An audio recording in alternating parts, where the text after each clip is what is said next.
Bom dia a você que nos acompanha em mais uma entrevista transmitida ao vivo aqui pelo Jornal Diário dos Campos. Para a gente falar um pouquinho sobre o que mudou no cenário trabalhista desde o início da pandemia, a gente convidou o William Jasinski, que é advogado do setor trabalhista do escritório Salamacha Advogados Associados, vai comentar um pouquinho com a gente o que mudou desde o início da pandemia, o que ainda está valendo, o que já venceu e como que o trabalhador e o empregador podem fazer as negociações daqui para frente. Bom dia, William, obrigado pela sua presença. Bom dia a todos que nos acompanham, agradeço ao Diário dos Campos pelo convite e, sem dúvida, a gente está passando por um momento extremamente extraordinário na história, com inúmeros reflexos, e as relações do trabalho não fogem a essa regra. Tem sido altamente influenciada com as questões envolvendo o Covid e a cada dia ou é uma medida provisória ou um decreto que acaba influenciando diretamente nas relações empregatícias.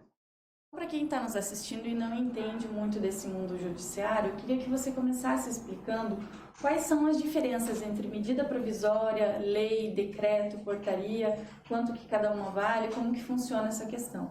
Perfeito.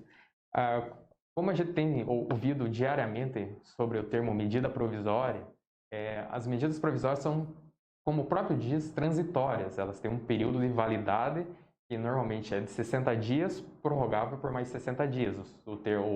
O período total de uma medida provisória é 120 dias. Dentro desse período, ela deve ser levada à votação para ser convertida em lei ou não. E as medidas provisórias elas passam tanto pela Câmara dos Deputados como pelo Senado Federal. A diferença principal delas é isso. Se ela não for votada dentro desses 120 dias, ela caduca. Foi o que aconteceu com a MP 927. E já a lei é aquela que entra em vigor de forma imediata ou pode entrar em vigor posteriormente, desde que fixados os critérios que a própria lei institui de vigência. Mas o principal ponto que a gente tem que diferenciar é que a MP 927 são emergências que são medidas que são concedidas pelo chefe do Poder Executivo de forma emergencial, ou seja, o presidente da República, tendo em vista a situação excepcional, por exemplo, que a gente está vivendo, editou duas medidas provisórias principais, que é a 927 e a 936, e que foram levadas à votação no Congresso. Uma delas passou e outra não passou por conflito entre o Poder Executivo e o Poder Legislativo, que não entraram no consenso na lei que iria converter, por exemplo, uma delas. Essa é a principal diferença entre uma e outra.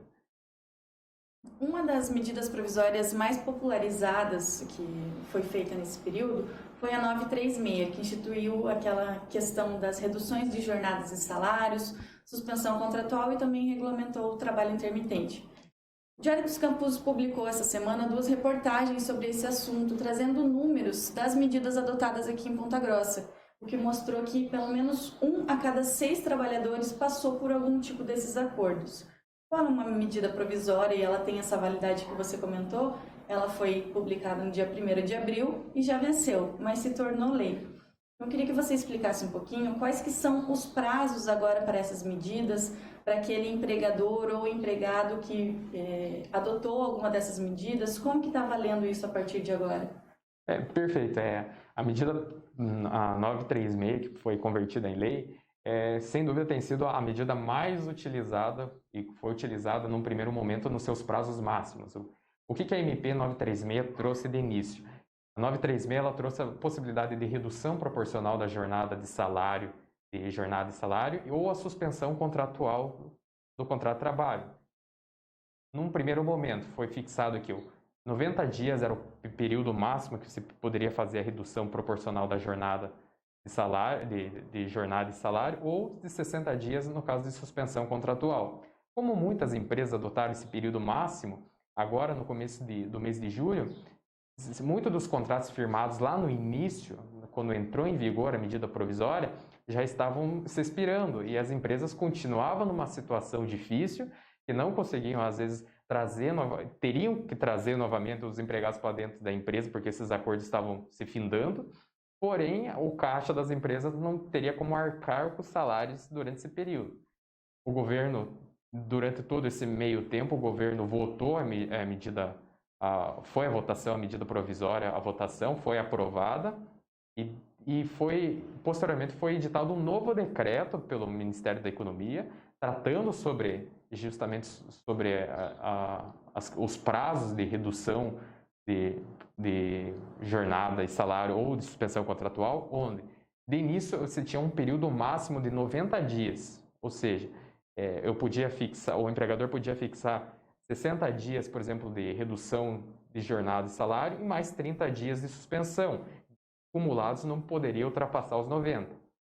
O que o governo fez após a aprovação da conversão da MP em lei foi de ampliar esse prazo para 120 dias, ou seja, o empresário que lá no início concedeu o prazo máximo de 60 dias de suspensão, agora ele pode conceder mais 60 dias de suspensão, perfazendo 120 dias no total, ou mais 30 dias de redução de salário e jornada, também porque lá no início foi 90. Importante que seja acumulado. Da mesma forma que aumentou o prazo, aqueles que renovarem os seus acordos, ampliando esse prazo, consequentemente o empregado também vai ter o aumento da sua estabilidade no emprego, uma vez que a estabilidade é pelo mesmo período do que foi acordado. Se eu acordei 120 dias de agora, após o término dessas suspensões e retorno ao trabalho, o empregado vai ter 120 dias de estabilidade no emprego, sendo vedada a dispensa dele sem justa causa e, se for dispensado sem justa causa, com todas aquelas questões indenizatórias que a própria lei prevê. Então, o principal ponto da MP, desse novo decreto, foi ampliar os prazos. E também, como já se tornou lei, não precisa novamente passar por um trâmite pelo Congresso Nacional, bastando meramente por um novo decreto, ampliando mais uma vez esse prazo, uma vez que já foi dado o aval dado o aval do Congresso Nacional ao Executivo para tratar desses assuntos. Ou seja, cada trabalhador individualmente pode ter até no máximo ali 4 meses de acordo, né? 120 dias. Exatamente. E até quando que esses acordos podem ser feitos? Eles podem ser feitos até o final do ano, no próximo ano também? Quando que pode passar a valer? Como a gente está tratando de assuntos voltados especificamente para a pandemia, todas essas medidas que estão sendo adotadas agora valem durante o período de estado de calamidade pública, instituído através de um decreto pelo Presidente da República. De início, a data de término do estado de calamidade pública está fixada dia 31 de dezembro desse ano. Nada impede que o presidente prorrogue, aumente esse prazo ou diminua, dependendo da situação de saúde pública. Isso a gente não sabe, mas de início, até dia 31 de dezembro pode ser, a empresa poderá adotar. Importante destacar que aquelas empresas que não adotaram ainda qualquer medida de redução ou de suspensão contratual, elas podem adotar os 120 dias a partir de hoje. Não quer dizer que quem não fixou lá atrás, não aplicou lá atrás, perdeu a chance e só vai poder aplicar essa diferença, esses 30 dias a mais, esses 60 dias a mais agora. Não, ele pode aplicar 120 dias de suspensão ou 120 dias de redução proporcional de jornada e salários a partir de hoje. Mas é importante ter em mente também que o mesmo tempo em que passa a valer o acordo é o tempo em que o trabalhador deve ser mantido no emprego após o final desse acordo, né? Exatamente, é uma garantia, é uma troca de moedas do governo. O governo ajuda, subsidia boa parte, às vezes, desses salários com um benefício emergencial, dependendo da receita da empresa, até com 100%, dependendo do salário do empregado. Porém, em contrapartida, a empresa fica vedada de dispensar o empregado, até tendo visto que é uma situação caótica que estão vivendo, que muitas empresas estão vivendo. Então, o momento é de não desligar empregados. Isso que é o objetivo principal do governo, bem como da manutenção das empresas também, né? Porque reduzir os gastos da empresa com com a folha de pagamento, no entanto, não dispensar empregados no período posterior. Esse é o principal objetivo do governo. Para você que está nos assistindo ter uma ideia de quanto essas medidas têm se difundido no nosso estado, em Ponta Grossa, como eu disse anteriormente, 1 a cada 6 trabalhadores foi afetado. Esse índice pode parecer um pouco alto, ele é próximo aí a 17%, mas entre as 5 maiores cidades do estado, Ponta Grossa ainda tem um menor índice. Em cidades como Maringá e Londrina, por exemplo, quase 22% de todos os trabalhadores foram afetados. Se você quiser saber um pouquinho mais sobre os números e os tipos de acordos que foram feitos, você pode acessar as reportagens no site do Diário dos Campos. Mudando um pouquinho de medida provisória, a 937, que falava um pouquinho sobre o teletrabalho, antecipação de férias, banco de horas, perdeu a validade agora, como você disse, medida provisória, ela é provisória. Exatamente. Ela perdeu a validade. Então, como que fica essas questões de antecipação de férias, de banco de horas a partir de agora? Exatamente. A MP 927 foi uma das primeiras que foi instituída pelo governo a fim de tentar conter os reflexos da pandemia nas relações de trabalho. A MP 927 trazia umas medidas principais, dentre elas a instituição de banco de horas com compensação até 18 meses, a gente chama do famoso banco de horas negativo positivo, ou seja, se o empregado ficou 2 semanas sem trabalhar, ele poderia elastecer a jornada de trabalho deles após o retorno dele ao trabalho ordinário dele normal, em até 2 horas, já que o limite diário de trabalho máximo permitido é 10 horas, até compensar esse período que ele ficou parado. E esse período de compensação poderia ser em até 18 meses após o fim da pandemia, do estado de calamidade pública. O grande entrave é porque essa medida só era tratada na MP. A CLT não contempla esses prazos elásticos muito grandes. Outra questão era a antecipação de férias, quando o empregado, mesmo que não tivesse auferido o seu período aquisitivo, ou seja, os 12 meses de trabalho na empresa, poderia ser contemplado com as férias proporcionais, ou seja, o empregado que teve 1, 2, 3 meses de trabalho já poderia usufruir dessas férias de formas proporcionais, com o pagamento das férias até o 5º dia útil do mês subsequente, e o terço de férias ser pago até o dia 20 de dezembro, e a comunicação em 2 dias antes. A gente sabe que a CLT trata disso de forma totalmente oposta, que fala que você só pode conceder férias ao empregado se ele já trabalhou 12 meses, ou o pagamento das férias tem que se dar ali 2 dias antes do início das mesmas, e a comunicação tem que se dar 30 dias antes. Então, é um entrave muito grande nessa diferença. A MP também previa a questão do teletrabalho. O teletrabalho era uma forma unilateral do empregador instituir pela MP, ou seja, não precisava da concordância do empregado falar se aceitava ou não trabalhar em home office, por exemplo. Quando a gente fala em teletrabalho, a gente está falando no home office mesmo, exatamente, né? É o termo o termo legal que se utiliza na lei. E, porém, como teve um monte dessas nuances, como a gente já tratou da MP, teve um conflito quando foi a votação essa medida provisória para ser convertida em lei ou não. Ela passou pela Câmara dos Deputados, normalmente. Quando chegou no Senado, o relator quis alterar o projeto de lei de conversão. E o governo não aceitou esse ponto de alteração, que se tratava do Fundo de Garantia. E gerou aquele impasse entre o Poder Executivo e o Poder Legislativo, falando um queria puxar para o seu lado. Diante desse impasse, o presidente do Senado Federal acabou por retirando de pauta e acabou caducando a medida, o que quer dizer, ela se expirou pelo prazo máximo dela, sem ter sido a votação. Aí que surge a grande dúvida de muitos empresários e empregados. Como ficam os acordos que eu firmei na época da medida provisória? Elas permanecem valendo? Ou como a medida provisória 92, como a medida provisória perdeu validade, os meus acordos também perdem a validade? Desde logo eu já adianto que os acordos firmados na época continuam plenamente vigentes. Eles só perderão ou sofrerão qualquer tipo de alteração se for editado um decreto legislativo, uma lei posterior que trate desses acordos firmados durante a vigência da MP, o que até o momento não ocorreu e dificilmente vai ocorrer. O que já se cogita no governo é trazer 2 dessas medidas à tona novamente, que é a instituição do banco de horas com compensação até 18 meses e antecipação de férias. A gente não sabe se vai vir por medida provisória, vai vir por uma nova lei. Ainda são rumores que a gente espera que venham o mais rápido possível, porque é uma das ferramentas, uma das formas das empresas tentar trabalhar nesse momento de que com receitas baixas, com a gente não sabendo o dia seguinte se vai poder abrir o comércio ou não. É aí que está a grande necessidade e urgência dessas medidas sejam implementadas pelo governo federal de forma mais rápida possível, a fim de auxiliar as empresas e empregados nesse momento tão delicado, né?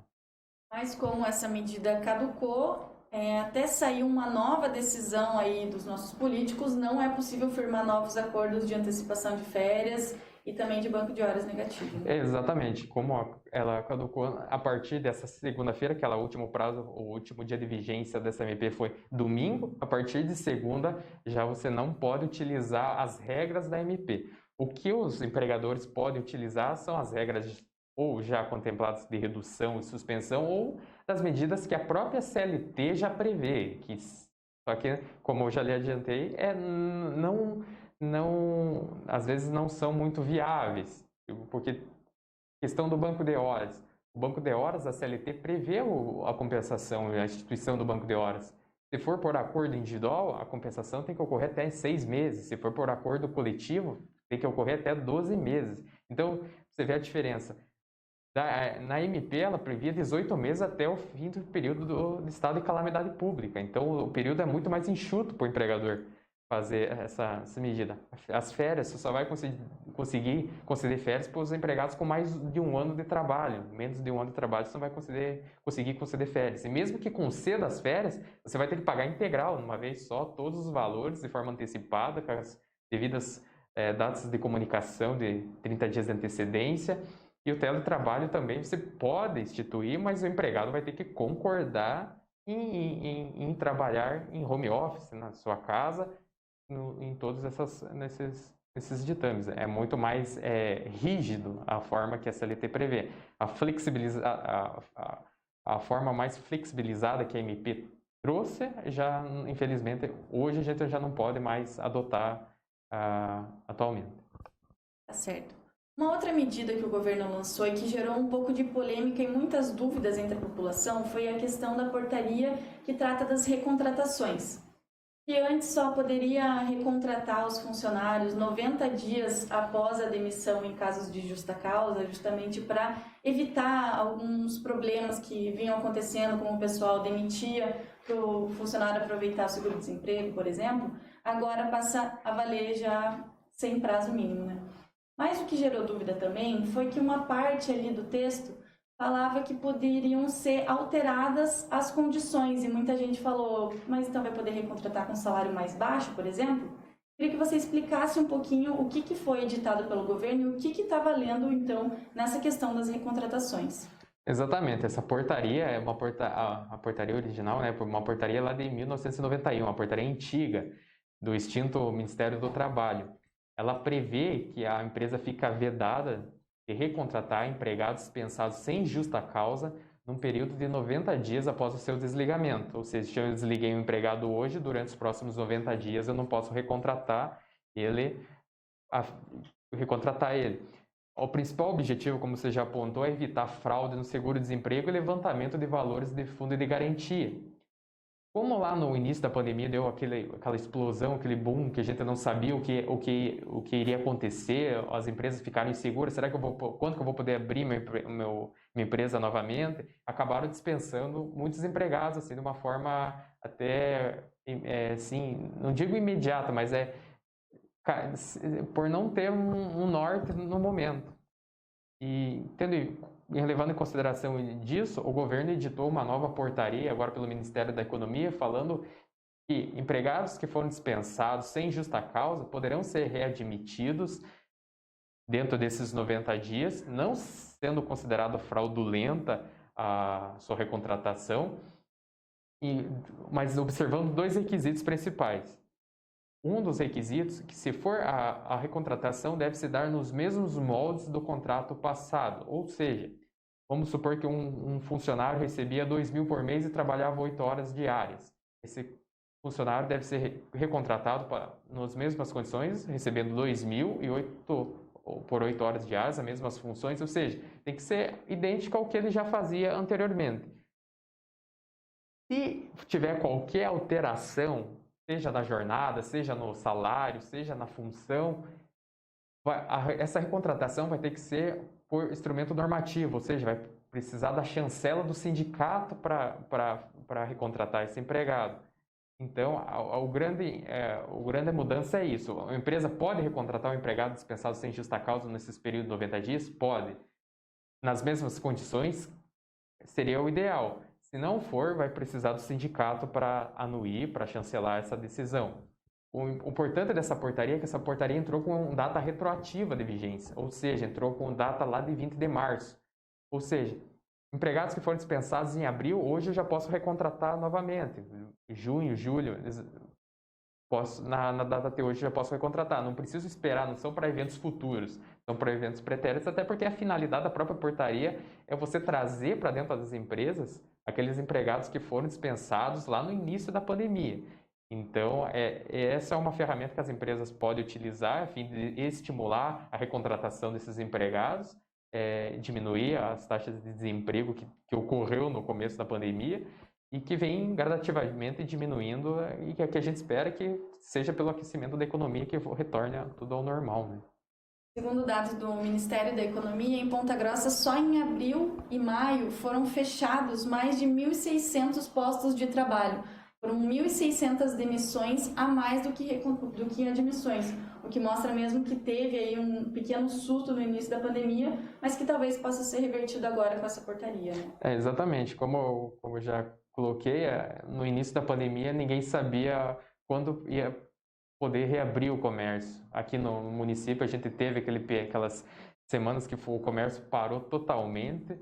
Você não ficava esperando o decreto do chefe aqui do prefeito para saber se ele iria renovar ou não essas medidas de contenção da disseminação do vírus com restrição do comércio. Então virou um período de muita insegurança para o empresário. Ele não sabe, as contas estavam vindo, ele estava com o empregado dele parado, provavelmente o salário dele ele teria que arcar no final do mês, porque é uma obrigação do empregador. E como não sabendo o que fazer, muitos acabaram dispensando os empregados porque a gente não sabe até quando, e não sabe até o momento até quando vai toda essa situação. A gente espera que passe o mais rápido possível, porém, eu falo, cada dia é uma batalha na área trabalhista, porque a gente resolve, são questões paliativas que a gente está adotando desde o começo, assim, medida provisória em cima de medida provisória, em cima de decreto, como a medida 936 agora que foi convertida em lei, que aumentou o prazo de suspensão e redução. Após esses 30 dias, após esses 60 dias que as empresas podem adotar, vai ter que sentar novamente e se discutir outras medidas que provavelmente a gente ainda vai estar com problemas nas empresas de receita, com problemas econômicos, com problemas dos empregados mesmo para conseguir vagas de trabalho. A gente vai ter que sentar e estudar quais as novas medidas que a gente vai ter que implementar. Então, todo dia é uma batalha nova que a gente tem que parar, sentar e discutir o que eu vou fazer daqui para frente nas empresas, o que eu vou fazer daqui para frente com meus empregados. A gente tem que ter calma, obviamente, mas cada dia é uma batalha bem complicada para todos nós. Tudo isso que a gente comentou até agora é em relação aos empregados, aos funcionários. Mas e as empresas que têm estagiários contratados, como que fica essa questão? Como que tá as relações de trabalho? Mudou alguma coisa com esses estagiários? Exatamente. A gente tem dois pontos peculiares que causa muita discussão, que são em relação aos aprendizes e são em relação aos estagiários. Os aprendizes são regulamentados pela CLT e os estagiários pela lei de estágio. Então, o que a gente vem utilizando das instruções normativas do Ministério Público do Trabalho, né, e dos órgãos de fiscalização, é que como se tratam de contratos específicos, assim, em que normalmente envolve crianças e adolescentes, principalmente, nessas relações que utilizam de transporte público, que afaste aprendizes e estagiários do trabalho presencial, especificamente do estagiário que interrompa o contrato de estágio dele e se retome no período posterior. Em relação ao aprendiz, muito embora a antiga MP 936 já prevesse que seria permitido você reduzir contrato de trabalho e salário dos aprendizes, o MP vem tratando desse assunto de forma diversa. O MP vem falando que a pandemia é causa de interrupção do contrato dos aprendizes sem que o aprendiz sofra qualquer alteração na sua remuneração. Então, qual é o ideal? O que é ideal? É que a empresa afaste esses aprendizes do trabalho presencial sem qualquer queda na remuneração dele, que ele continue recebendo o mesmo valor, até porque se trata de tanto os aprendizes como os estagiários, um contrato especial de qualificação, de aprendizagem, necessita de alguma supervisão, necessita de um superior ali orientando ele, e tratar de home office com aprendizes e estagiários é meio complicado, porque às vezes muitas empresas não conseguem, você não consegue dar a mesma atenção, dar a mesma formação técnica que esses contratos exigem de forma à distância. Então, nesse momento é que se interrompam os contratos dos estagiários e em relação aos aprendizes também, porém sem que tenha qualquer alteração na remuneração dos mesmos, até porque eles são regulamentados pela CLT. Já foi apontado que a Covid-19 tem um índice de mortalidade maior entre pessoas que integram o chamado grupo de risco. Como que ficam as relações contratuais com essas pessoas em relação a dispensas e tudo mais, como gestantes e idosos, por exemplo? Exatamente. Os grupos de risco, as empresas têm que priorizar as medidas de contenção ou as medidas que forem adotar para este grupo em específico, até pela condição deles mesmos. Então, pessoas com maior de 60 anos, gestantes ou com aquelas doenças respiratórias, enfim, qualquer que encaixe elas como grupo de risco, devem ser priorizadas. E especificamente a gestante. A gestante você pode afastar ela, pode utilizar das reduções de salário e jornada, pode suspender o contrato dela, pode. Só que o da gestante tem um ponto específico, que é a questão da estabilidade dela. Como ela já tem estabilidade legal pela CLT, se o empregado adotasse em 60 dias de suspensão, esses 60 dias que os demais teriam de estabilidade no emprego, irá começar a correr após os 5 meses de estabilidade após o parto dela. Então, o parto foi hoje, 5 meses ela tem estabilidade, depois de 5 meses é que vai iniciar o prazo da estabilidade da medida que foi adotada agora de suspensão contratual. Essa é a principal medida. Em relação aos idosos, por exemplo, que continuam, que trabalham muitas vezes ainda, a empresa não é obrigada a afastar nenhum empregado nessa condição, a não ser por uma decisão judicial, mas é uma questão de consciência da empresa propriamente dita. Em relação aos idosos, os contratos desses, eles podem também ser adotadas as medidas 936 e foi convertida em lei, ou ser suspenso o contrato ou reduzida a carga de jornada e salário com eles. Porém, especificamente o contrato do aposentado, ou ele já recebe um benefício de prestação continuada, por exemplo, que é a aposentadoria, a lei veda ele receber outro benefício de prestação continuada, que é o benefício emergencial que os demais estão recebendo do governo, pela que as empresas adotaram. Então, em relação aos que já recebem aposentadoria e estão trabalhando, o empregador pode instituir redução de jornada de salário e suspensão? Pode. Porém, vai ter que pagar uma ajuda compensatória mensal equivalente ao valor de eventual seguro-desemprego a que ele teria direito. Então, ele pode afastar, mas vai ter que ajudar, porque o governo não vai pagar, porque ele já recebe um outro benefício do governo.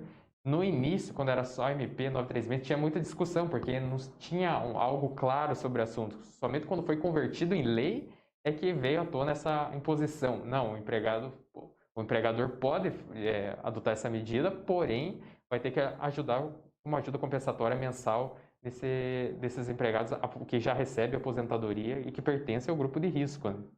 Diferentemente dos outros empregados, que é o governo mesmo quem subsidia essa ajuda continuada. Exatamente, o governo, dependendo da receita da empresa, o governo pode até subsidiar 100%. O importante destacar é que não é o valor real do salário que o empregado vai receber do governo. É o valor utilizado na base de cálculo do seguro-desemprego. Então, quanto maior o salário do colaborador que for adotado medida, maior vai ser a diferença de impacto. Até porque existe um teto, né, previdenciário do seguro-desemprego que faz que essa tenha uma mudança considerável nos valores. Então, o principal medida é nesse sentido, que boa parte é o governo que paga, ou ir proporcionalmente, dependendo da linha ali, da cota, se for 25%, 50%, 70%, quanto que a empresa vai ter que remunerar e quanto será a parcela do governo do benefício emergencial.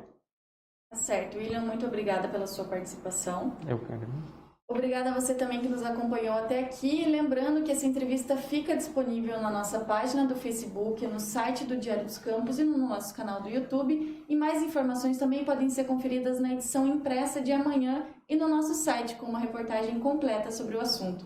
Obrigada e até a próxima.